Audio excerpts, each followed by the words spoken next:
Okay. Hello, everybody. I get up here feeling an intense kind of level of absolute chagrin at the fact that I am not a scientist or a specialist in any of the amazing kind of fields or areas of expertise that you guys have heard talks around this morning so far. I work for a company called Contagious, and we set ourselves the immensely challenging task of helping to simplify the increasingly complex world of modern marketing, which I understand and accept is at a slightly different level of complexity to the scientific concepts that we've heard discussed already this morning. It's not quite on the same level. Most of what we're interested in at Contagious happens in three key areas: marketing innovation, technology, and consumer behavior as well. And most of all, we're interested in what happens when those three things smoosh together in interesting and unexpected ways. And I think if anything at all today, maybe some of the stuff that I'm thinking about around behavior change and how these developments kind of intersect and interact with how people behave is maybe the place where I bring a little bit of value today.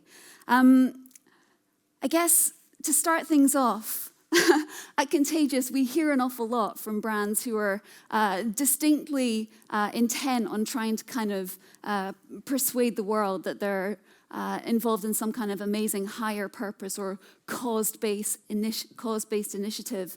But the reality is that I think at this particular point in the year when Pepsi showed Kendall Jenner trying to kind of defuse some kind of incredibly good-looking, pseudo-controversial non-demonstration down with this sort of thing, with a can of sugar water, it caused a moment of reflection across the industry where basically people had it up to here with this whole idea of brands and corporate cause washing, and the world just stopped and gave a kind of collective eye roll at this sort of thing. So rather than spend the next sort of 10 minutes trying to convince you that all of the usual suspects from the brand world are inevitably going to save the world in about the next 15 minutes, I thought I would reflect instead on some of the companies that have really impressed me and my colleagues at Contagious with the considered approach that they're taking to some interesting business challenges, many of which revolve around the idea of changing people's behavior. So that's going to be my kind of take on how brands are trying to change the world. I think what happens is a lot of interesting and really kind of fascinating opportunities come up when we try to kind of work with rather than against people's good intentions. You know, we all have the best of intentions when it comes to making better choices in our lives, being more conscious consumers for one thing, but the reality is that we're often rather lazy, a little bit self-centered, and often quite cavalier in the decisions and choices that we make in our everyday lives. So I think brands that try to get to grips with some of the issues around that are potentially opening up some really interesting opportunities to make progress. And one of the brands that I think kind of pulled that off really interestingly is the Bank of Holland. In a really difficult sector as well. I mean, you know, over the last 5 or 6 years, I think it's become blindingly obvious that the financial services sector is an area in which there are some really, really big, difficult issues around trust and reputation that they need to get to grips with in a more meaningful way. And the Bank of Holland has tried to do exactly that with their pals at the agency RBK Stockholm. It's an interesting situation. We've lost faith in our financial services providers. The head of the agency, when we interviewed him for Contagious, said that the public's perception of these financial institutions is really at an all-time low. He said you'd probably trust a gun smuggler more than you'd trust your bank. However, when it comes to financial services providers and banks and so on, the people of Finland aren't really that interested in what's going on there. One of the causes that they are incredibly passionate about, though, is the environment and making a difference in that particular area. There was a survey by the World Wildlife Fund that found that 65% of the population of Finland would be interested in moving their banking towards a provider who was making a difference in terms of sustainability. So with this information kind of ringing around their heads, this is the head of sustainability at the Bank of Holland also happened across a very, very influential advert from the clothing brand Patagonia. They make outdoor clothing. And on Black Friday in the US about 5 years ago, they printed this ad in the New York Times urging people not to buy their products. Now, the head of sustainability at the Bank of Holland came a little bit late to that party, but it made her get on the phone immediately to her agency and say, well, listen, if these guys can organize their messaging and communication and their company around helping to increase the sustainability of what they do, why can't a bank do that as well? And in order to answer that question, they came up with a really, really interesting approach, and we're going to take a look at what they did now. A group of small islands in the middle of the Baltic Sea is home base for a local bank.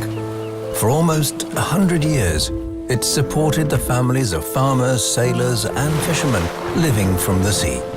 Now, with 90 million people living around the Baltic Sea coastline, dumping a mix of toxins into its waters, the situation is critical and oxygen levels are alarmingly low. The seabed is being strangled to death, and in parts, it's already dead. It's obvious. In order to care for our customers, we need to care for the sea. As a bank, we analyze data to try to understand risks. We also wanted to apply this behavior in an environmental perspective, in order to influence everyday decisions made by our customers. To enable this, the Bank of Holland developed the Baltic Sea Project credit card and the Holland Index. The index merges credit card transaction data with that of financial investment analysis and calculates the individual carbon footprint of each transaction. This alignment has created the world's first bank index for everyday environmental impact. The result is presented with a monthly bill, as are the options to compensate locally, globally, or by lifestyle. Over time, you can track and compare your behavior with the national average. For all the status levels, the bank is now replacing all its credit cards in Finland, and soon they will also be available in Sweden. But no man is an island. That's why the Bank of Holland is making the index available to any bank that believes that change is driven by insight, substantiated by data, and created together.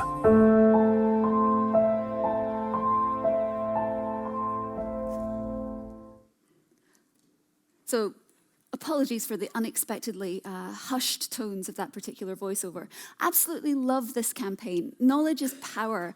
And the Holland Index basically empowers all of its customers to make different choices by bringing transparency to the impact that their spending has on the environment. Now, the index is part of a wider initiative from the bank, the Baltic Sea Project. And as part of it, the company is running a competition that seeks to fund really, really important environmental work from companies and individuals. And in making the Holland Index available to other companies as well, the Bank of Holland brings a whole new level of credibility to the project by essentially saying that this is for everyone. I think one of the really striking outcomes of this is that they've seen an unbelievable demand from corporations who are interested in being able to apply the principles of the Holland Index to their own companies as well. Now, for a small bank, the results for this initiative are really, really impressive. But aside from the metrics that you can see up on the screen just now, another couple of outcomes are also worth mentioning. The United Nations issued an invitation to RBK Communications and also the Bank of Holland to present the details of this project at its headquarters in New York.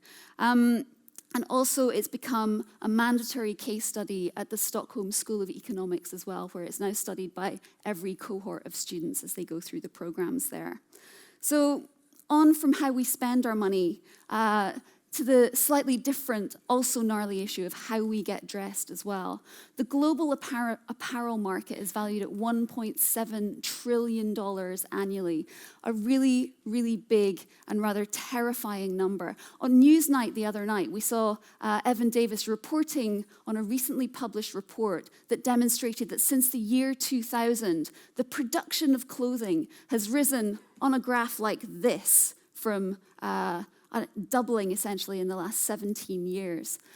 Meanwhile, the number of times that people wear each of those garments is doing this on the same graph, declining and declining and declining. And that is a really interesting and difficult problem. We find ourselves buying more and more clothes, and in particular from fast fashion companies like H&M and like Zara, whose incredibly price-conscious offerings are encouraging us to think of clothes as being ultimately disposable, which is really tricky territory. And that's what makes this woman, Jennifer Hyman, really, really interesting to me right now, because she would like to put Zara and H&M and their ilk out of business. Her company is looking at this area of fashion and what motivates us to buy clothes at such high volume. One of the stats that comes up when you're reading about Rent the Runway is this idea that in the US, where they're based, something in the order of 85% of what is in women's wardrobes goes unworn. I know there was a study by M&S last year that discovered that around 55% of what's in the UK's wardrobes goes unworn as well. So a really fairly shocking amount of kind of wastage in what we're spending our money on. Rent the Runway is an interesting solution to that particular problem, though. Rather than spending money on clothes and changing things up every couple of weeks or so and buying something new to get that hit of freshness to apply to your daily looks, Rent the Runway operates a subscription system. The first level of the subscription allows you to, essentially like a library withdrawal, take out 4 items of clothing a month. And you can switch those items in and out as you see fit, as long as you only have 4 out at any one given time. The lower tier of the rental service is $89 a month, and for that you get to withdraw 4 things, but only those 4 things. And what it's really doing is responding to this idea that we have to somehow keep changing how we look and moving with the times and always kind of freshening things up. And it makes it seem incredibly frivolous. This is a company targeted at women, and it's very easy to say that we're just being ditzy and we shouldn't care so much about how we look. But there's actually a really interesting behavioral basis for the thinking behind Rent the Runway. For example, a study that they did with the Lean In organization, Sheryl Sandberg's nonprofit in the US, discovered that something quite interesting happened to the world of workwear around about the year 2000. 90% of Rent the Runway's customer base are working women. And so a subscription that speaks to their everyday working lives is a really compelling thing. 90% of these women are working every day. Until about 2000, people wore kind of business attire to work. And then, oh my God, Casual Friday and the casual attire revolution began to change that. Until the year 2000, men and women spent the same proportion of their income on clothes. 2.5% of their income spent on clothing, largely stuff to wear for work. However, after the casual attire revolution began to take a hold, what happened was that women's spending on clothes, because they're expected to be more diverse in what they wear, rose disproportionately to between 7.5 and 10% of their income. And I guess what Rent the Runway does is address that kind of blip in behavior that actually represents a really significant part of women's day-to-day lives. Where can we go next? They're experiencing a 120% year-on-year increase in women signing up to the service, just as a demonstration of how this is taking hold of the kind of hearts and minds of women in the US. It's underpinned by the most fantastic logistics operation required to keep these clothes going out and coming in from all these different women every single day. 0-day turnaround of goods means that every item that is returned in the morning is cleaned, repaired if necessary, repackaged, and sent out the same evening to a new woman in order for her to wear it. So what we're seeing here is more lifespan being given to these clothes, all of which are bought from higher-end, more luxury, high-quality brands than these women would typically be spending their money on to kind of fill gaps in their wardrobe. And from that point of view, I think it indicates a really interesting potential for this idea of access over ownership. You're hovering with intent there, aren't you? Okay, hover away. Let's see if we can... let's talk about cows. Another. That is not how I meant that to sound.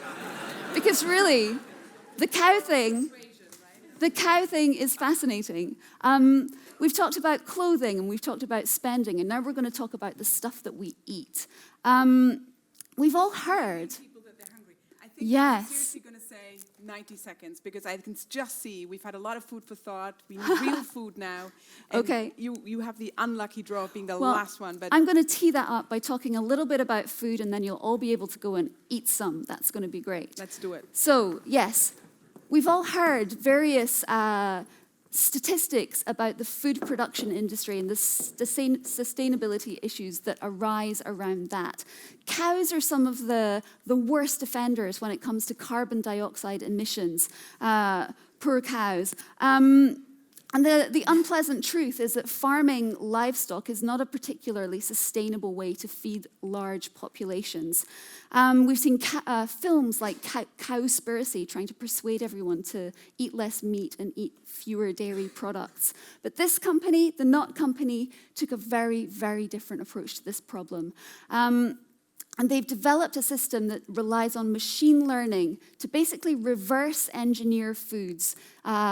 So familiar things like mayonnaise, milk, other dairy things, cheese, can be broken down into their constituent molecules and then reconstructed using non-dairy basic ingredients. So plants, seeds, even flowers as the constituent parts of a recreated food. The founder, Matthias Muchnick, sees the problem like this. He says, if we were to figure out the best and most efficient way to deliver nutrition to the 7.1 billion people on the planet from scratch, the answer wouldn't be animals. Science would tell you to do something different, and that is what they are doing. Not such a great science slide as Michal's, unfortunately. But to recreate milk, they break it down to its molecular level and figure out, using machine learning, how they can recreate the mouthfeel, the flavors, the textures, using all of these more sustainable ingredients. Already, their ingredients, not milk, not yogurt, not cheese. These products are being stocked in Walmarts in Chile. Santiago is where this company is based. And it's a kind of mass market endorsement for the quality and the verisimilitude of these products that they're creating. That is a pretty big seal of approval. And I think we'll end on this note. Matthias Muchnick's mission is for the Knot Company to become the Intel inside of food. And that should give you all something interesting to chew over lunch. Thank you very much. Brilliant.